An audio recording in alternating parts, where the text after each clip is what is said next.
दा एनडिबिनि खोथायानोथ' बांसिन समयसा जानाय दङ हिसाबै आं एनडिबिनि खोथाखौ लाना बुङो आरो मोनसे खोथाखौ आं नोंथांमोननि सिगाङाव बुंनो नागिरदों मानगोनां प्रमद बर' बिथांनि खोथायानो फैलायबाय नै नों जिथु सोंबाय मानगोनां प्रमद बर' सारा मोनसे खोथा बुंदोंमोन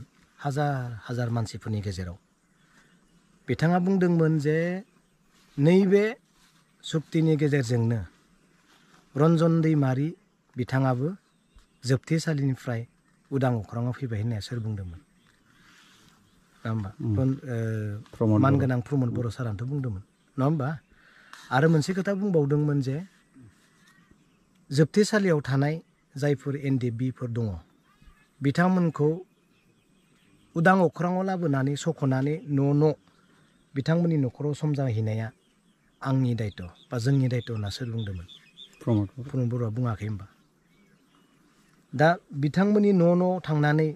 एनडिबि बिथांमोनखौ हैनो हादोंना हायाखै आं दिनै बेखौसो बुंगोन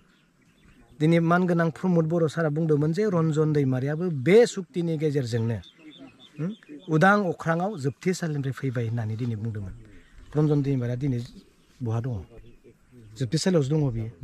अब्ला आं दिनै सोरखौ बुंगोन प्रमद बर' सारखौनो आं बुंनांगोन नोंथांनि कमिटमेन्टआ बोरो नोंथांनि रादाय होनाया बोरो बबेयाव दङ आं दिनै बेखौ बुंनांगोन दिनै आरो आं बेखौ बुंबावगोन जे मानगोनां प्रमद बर' सार बिथाङा दुलाराय बर' फरायसा आफादनि आफादगिरि जाना थानाय समावनो बिबान थानाय समावनो बे खोथाखौ बिथाङा बुंदों जे न' जों एनडिबिफोरखौ सख'नानै बिथांमोननियाव जोङो गथायहैगोन रनजन दैमारिया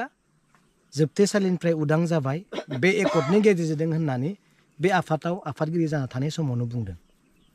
बेखौ आं बुंगोन आनएक्सेप्टेड बर' रायजोआ कुनु दिन बे खोथाखौ गनायनो हानाय नङा कारन रनजन दैमारिया दाबो जेलाव दङ नाथाय बे बुंदों बे एकर्डनि गेजेरजोंनो गबाय गोबां एनडिबिफोरखौ हैनो गोनांमोन न' नाथाय दिनै जोबथेसालियावनो दङ आनएक्सेप्टेड रायजोआ कुनु दिन गनायनो हानाय नङा बे खोथाखौ नङा होमबा दा बे खोथाखौ लानानै आं दिनै बुंगोन फरायसा आफादनि आफादगिरि जाना थानाय समावनो गनायनो हायै खोथाखौ जुदि थखायदोंब्ला नङा होमबा नैबे राजनितिकनि बुब्लिया जायगाया बेयाव मा दं सोरखौबा रायखुमानाय सोरखौबा धंख' खालामनाय सिखावबो दङ राजनितिकआव मानसि बुथारनोबो हायो राजनितिकआ सोरखौबा थखायनोबो हायो सोरखौबा आउट खालामनोबो हायो सोरखौबा जेलाव हरनोबो हायो बेबायदि जायगायाव दिनै मानगोनां प्रमद बर' सारा गसंनानै दङ दुलाराय बर' फरायसा आफाद थानाय समावनो जुदि थखायदोंब्ला रायजोआ सन्देह जायो बे राजनितिकआव थानायाव बेसेबां गिदिर थखायनो हागौ नाथाय बेखौ दा जाथों होननानै आं दिनै बुंगोन दुलाराय बर' फरायसा आफादाव थानाय समाव जिबायदि थखायबाय एनडिबिखौ गबाय बे एकर्डनि गेजेरजोंनो आरो जोङो न' हैगोन होननानै जुदि नों दिनै थखायबायब्ला राजनितिकआव बिनिख्रुइ बांसिन गिथावना थखायनाया जिहेथु दङ बियो दाजाथों होननानैसो आं दिनै बुंगोन नङा होमबा दिनै थखायनाय होननायानो राजनितिकआव स्थान मोनो आं दिनै मिथिगौ दिनै बेयाव जोंहा नै एकर्डआवबो एसे दंखायो जे गभर्नमेन्ट आरो आसामा जोंनि ग्रेजिं लेन्ड वाटार बडिस खासलेण्डफोराव थानायफोरखौ बिसोर दायथ' लाबाय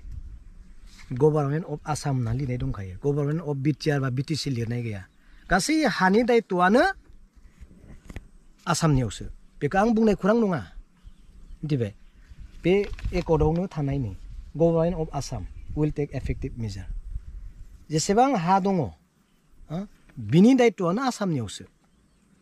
जोंहाथ' ट्रेन्सफार सार्जेन्ट दङ जोंनि हानि दायथ' लाग्राया बिटिसिनि सिगांनि पावारा जोंहा लेन्ड रेभिनिउ डिपार्टमेन्ट दंखायो बे जोंनो होखानाय आसामा एकर्डनि समावनो जोंनि गासैबो हानि दायथ'आ जोंहा दानि बिटिसिनि लेन्ड एन्ड रेभिनिउ डिपार्टमेन्टनि मिनिस्टारनियाव थानांगौ नाथाय बेयाव लिरखाबाय एकर्डनि गेजेरजों जे गासैबो हानि दायथ'आनो आसामनियावसो बेखौ आं बुंनाय नङा बेखौ नैबे एकर्डआव थानायानो दा बेनिखायनो आं खावलायदों जेखियानो जाबाय जोंहा बेयाव जायफोरा दिनै होखारजाबाय बा आरो दिनै थाफिनबाय बिथांमोनहा थानो मोननायनि बेबस्थाखौ गभर्नमेन्टआ खालामगोन होननानै आं मिजिंथिदों आरो रायजोनि लुबैनाया बेनो बिदि खालामना होनो हायोबाथ' सोरहा मोजां जागोन नङाबा रायजोनि मोजां जागोन गभर्नमेन्टनिबो मोजां जागोन आं माथो बुंबावनो दिनै नायनो फैबाय जिथु होखारजानायखौ जोंहा जोबथेसालियाव आं नुदोंमोन बेखौनो आं दिनै नायनो फैनानै बिथांमोनजों आं लोगो हमलायफैबाय गोजोन्थों।